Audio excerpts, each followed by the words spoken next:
Assalamualaikum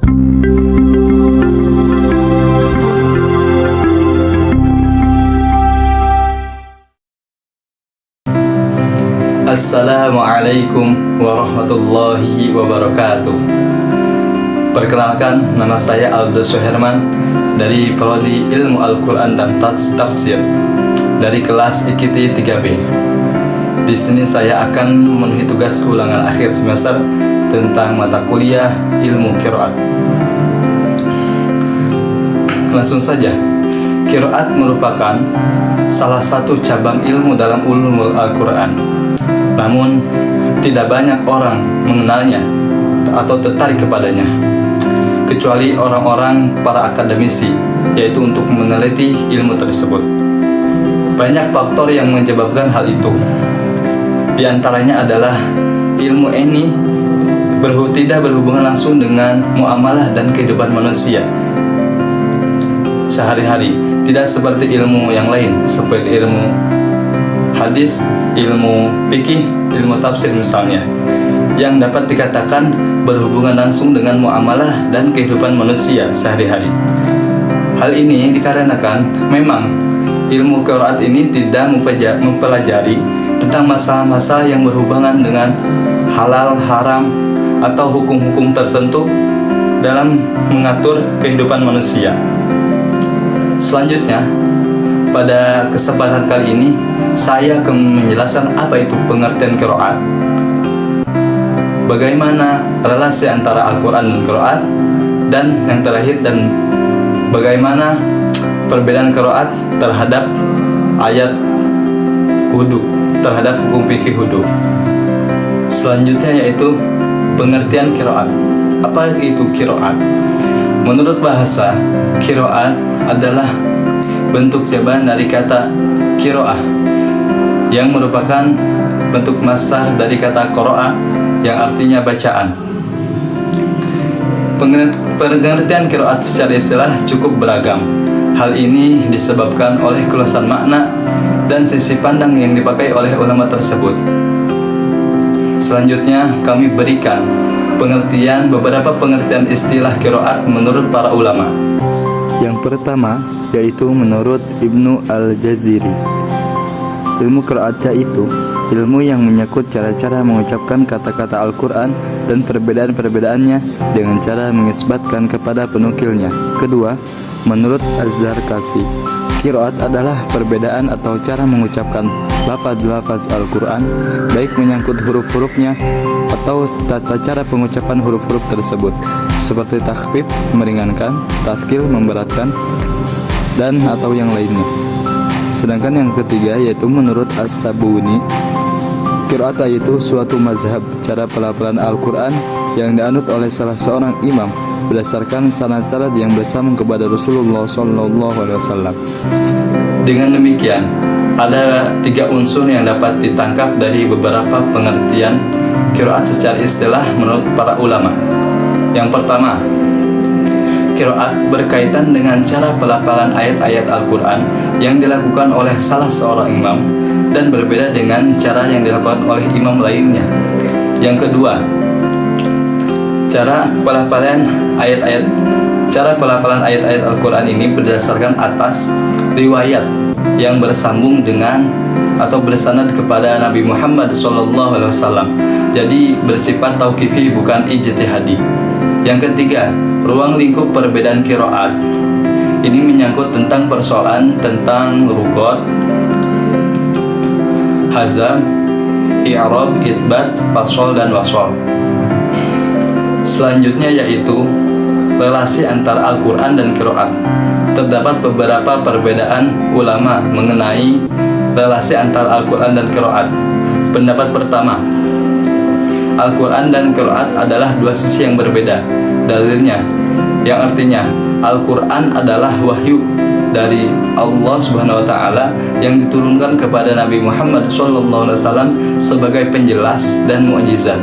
Sedangkan qiraat adalah beberapa perbedaan lafaz wahyu Al-Quran dari segi pengucapan atau dari segi penulisan, baik secara takhfif membaca tanpa tasydid atau tathqil, membaca dengan tasydid, dan lainnya. Menurut pendapat Bahruddin Az-Zarkasi dalam kitabnya Al-Burhan fi Ulumil Quran, Al-Quran adalah wahyu Allah, sedangkan qiraat merupakan artikulasi kosakata Al-Quran.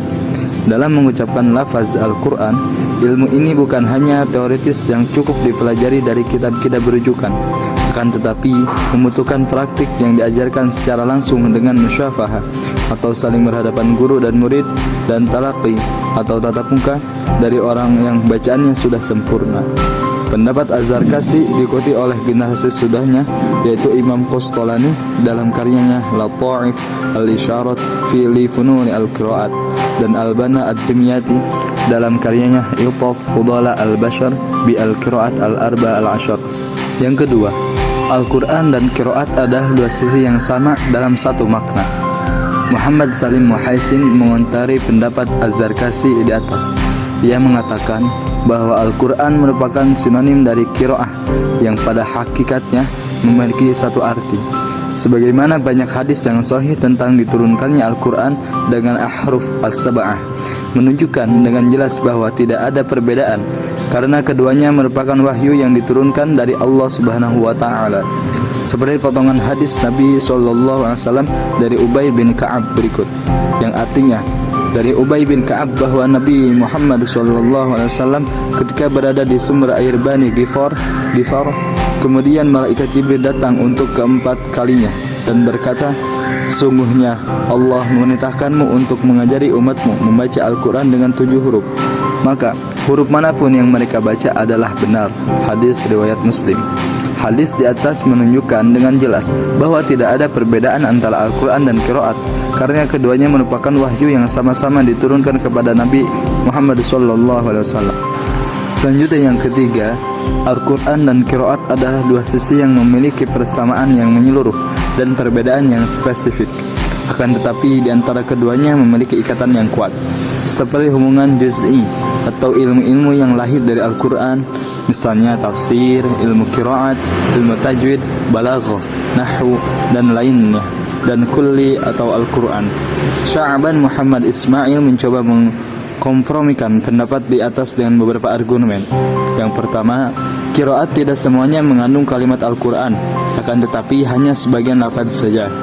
Yang kedua, definisi qiraat meliputi mutawatir dan syadz atau qiraat yang kualitasnya sanadnya tidak sahih. Sementara para ulama telah sepakat bahwa Al-Quran tidak boleh dibaca dengan qiraat syadzah. Kesimpulannya, qiraat bila ditinjau dari sisi keumumannya mencakup qiraat mutawatir dan syadz, sedangkan Al-Quran mencakup mutawatir saja. Al-Quran dan qiraat jika dilihat dari sisi mutawatir memiliki substansi yang sama dan satu makna. Para ulama sepakat bahwa Al-Quran yang dibaca dan mendapat pahala ketika membacanya, maka Al-Quran itu dikatakan mutawatir. Selanjutnya yaitu pengaruh perbedaan qiraat pada ayat tentang wudu terhadap fikih wudu. Perbedaan qiraat yang pertama, qiraat nasab, kata wa arjulakum dibaca dengan harokat fathah pada kata arjulakum, yang menghubungkan dengan kata kerja sebelumnya yaitu faghsilu. Ini menunjukkan kewajiban memasuk kaki dalam wudu. Selanjutnya yaitu qiraat khafad, kata wa arjulikum dibaca dengan harokat kasroh, yang menghubungkan dengan kata sebelumnya yaitu biru'usikum. Ini menunjukkan bahwa cukup mengusap kaki dalam wudu, seperti halnya mengusap kepala. Terhadap fikih wudu, mazhab jumhur yaitu Hanafi, Syafi'i, Maliki, mayoritas ulama memegang qiraat nasab. Mereka memahami bahwa kaki harus dibasuh karena lafaznya terhubung dengan kata kerja faghsilu. Pendapat ini didukung oleh praktik Nabi Muhammad SAW yang membasuh kaki dalam wudu. Mazhab Jahiri dan beberapa ulama Syiah, sebagian ulama memegang qiraat khufad dan memahami bahwa kaki boleh diusap, terutama jika memakai khuf atau sepatu khusus atau dalam kondisi tertentu. Ini sesuai dengan makna lafaz yang dihubungkan dengan masaha, yaitu mengusap. Mazhab Maliki dalam situasi khusus, mazhab Maliki mengakui bahwa dalam situasi tertentu atau seperti darurat atau cuaca dingin, mengusap kaki dapat diterima, meskipun secara umum mereka mengikuti pandangan jumhur untuk membasuh. Hikmah perbedaannya, perbedaan qiraat ini menunjukkan fleksibilitas dalam syariat Islam yang memungkinkan adaptasi dengan berbagai situasi. Hal ini juga mencerminkan bahwa kekayaan hazanah fikih Islam yang tetap berdasarkan dari dalil Al-Quran dan Sunnah. Saya kira sekian penjelasan dari saya tentang apa itu pengertian qiraat. Yang kedua, bagaimana relasi Al-Quran dengan qiraat. Dan yang ketiga, bagaimana pengaruh perbedaan qiraat pada ayat tentang wudu terhadap fikih wudu. Sebelumnya, saya memohon maaf apabila ada kesalahan dalam tutur kata saya. Unzur ma qala wa la tanzur man qala. Wassalamualaikum warahmatullahi wabarakatuh.